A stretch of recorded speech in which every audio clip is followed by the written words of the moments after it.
नमस्कार साथियों। आज जो सुप्रीम कोर्ट का बीएड वर्सेस डीएलएड वाले मामले में फैसला आया है, उसका बिहार के शिक्षकों और शिक्षक अभ्यर्थियों पर क्या असर पड़ेगा, इसकी आज हम लोग विस्तृत विवेचना करेंगे, ब्रीफ डिस्कशन करेंगे, ताकि हम सब लोग के मन में जो आशंका है वो दूर हो सके, वो क्लियर हो सके।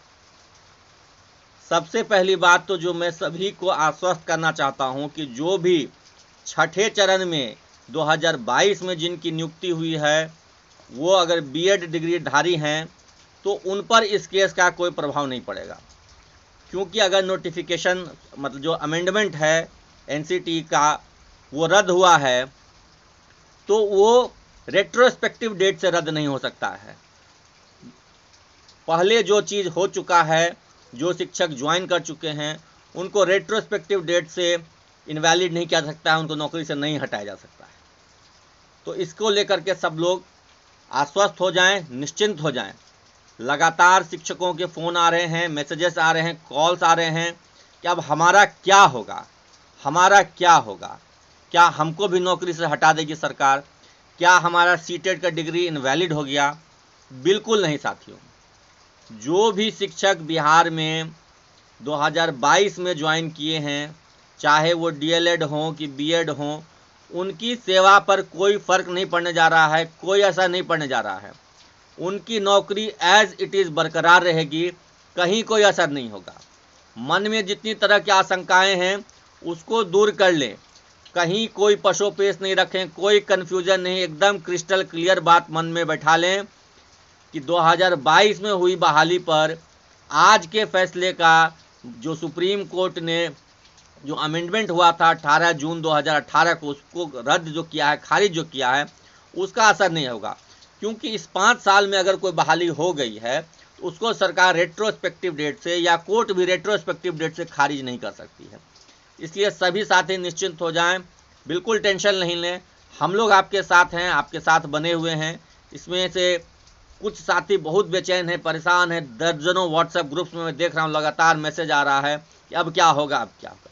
तो ये एक बात थी। दूसरी बात ये है कि अब आगे जो बहाली होनी है उसमें क्या होगा। तो अभी सबसे बड़ी समस्या ये है कि अभी जो बीपीएससी होने वाली है, हो सकता है कि वो तत्काल स्थगित कर दी जाए। एक संभावना है कि तत्काल रूप से बीपीएससी को स्थगित कर दिया जाए। जो परीक्षा शिक्षक बहाली के लिए ले रही है, टीचर रिक्रूटमेंट एग्जामिनेशन जो है, उसको तत्काल प्रभाव से स्थगित किया जाए। क्योंकि अगर अभी वो बहाली लेती है, परीक्षा लेती है, तो कहीं ना कहीं सुप्रीम कोर्ट का अवमानना होगा। और हो सकता है कि कुछ अभ्यर्थी जो डीएलएड पास हैं यहाँ पर, वो सुप्रीम कोर्ट में जाकर के अवमाननावाद बिहार सरकार के अगेंस्ट फाइल कर दें। इसलिए तत्काल प्रभाव से सरकार को रोकना होगा और फिल्टर करना होगा कि भाई डीएलएड कौन है और बीएड कौन है। एक संभावना ये भी है कि सरकार कोर्ट से विशेष अनुमति लेकर के परीक्षा ले ले और इस फैसले के खिलाफ सुप्रीम कोर्ट में अपील करे। ये भी संभावना बन रही है।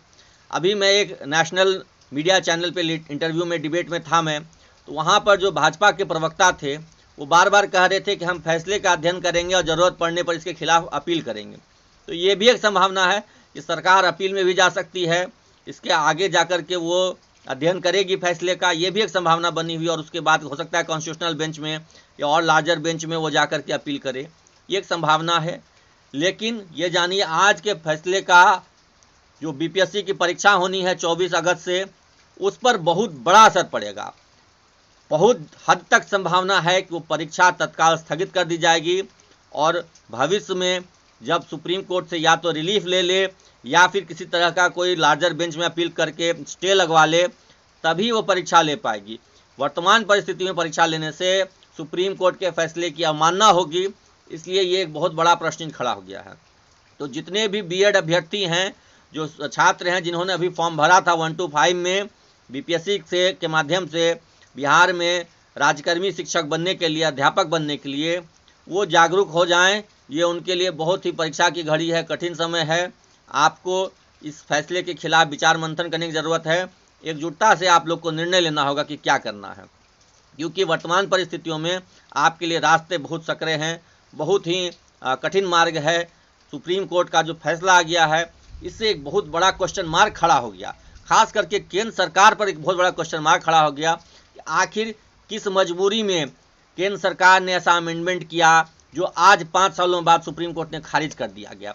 उस अमेंडमेंट की ज़रूरत क्या थी, आवश्यकता क्या थी, ये कहीं ना कहीं सरकार सुप्रीम कोर्ट में समझाने में असफल रही है, जिस वजह से यह केंद्र सरकार के खिलाफ और बीएड के खिलाफ यह फैसला आया है।